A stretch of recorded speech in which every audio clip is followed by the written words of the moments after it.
last question off to Brian Zimmerman.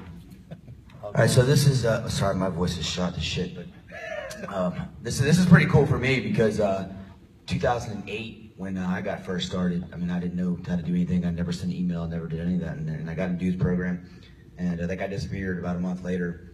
I was pretty pissed off, and I ran into a couple other guys that were doing something similar, Don being one of them, and I got into their program, and made my first dollar online. Wound up making the first couple $1,000s online, and then 7 years later or whatever, here we are now at an event that we get to run, partnered with some great guys, and we have all these guys like I call friends up here on the stage. But none of this would have been possible without that dude there. And for me, it's pretty cool. This is the first time we've ever met in person, even though we've been talking to each other for 8 years now.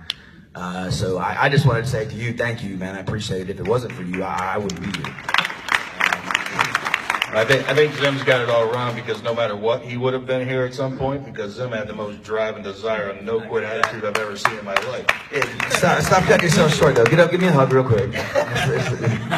No, but so you've got a program called called Lead Gadget. So I mean, tell these people a little bit what that's about and the leads. And if you don't know Don, this might be the only time you see him, because I haven't seen him ever until this week. You don't come out to events and stuff like that. And finally, we told him quit being a bitch and come out.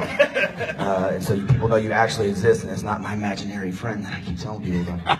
Well, I was happy because Brad said he's an introvert, and I said, I take that shit to the next level. Tell them a little bit about Lead Gadget and what you do. Well, Lead Gadget's actually, I started out, I've always been a programmer. I was programming at 9 years old on a Commodore VIC-20, and I'm 44 now. So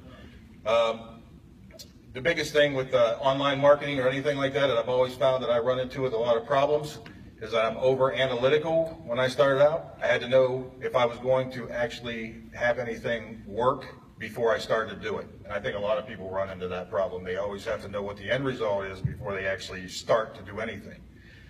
But after I finally beat myself in a hammer, knocked myself out a few times, it got that knocked out of me, I started creating a bunch of plugins and things like that for WordPress.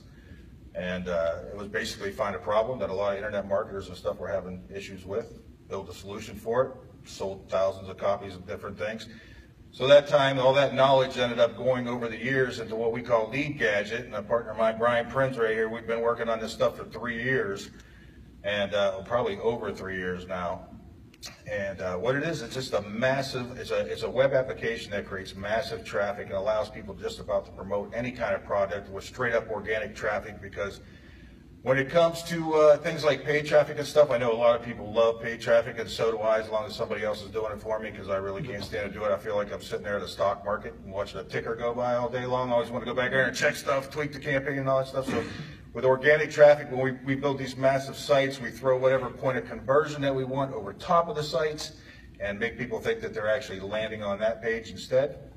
And you only have to work on that one point of conversion, drive massive organic traffic, and that has been a great thing for us. We're just out here trying to promote that now, try to get people to realize it actually exists, because we've taken a slow growth process to building that application to make sure everything's perfect on it.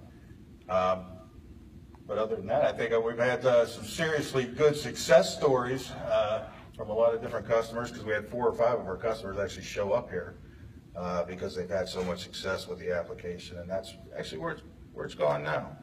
I just got to get Carlos to do some emails for me out there. All right.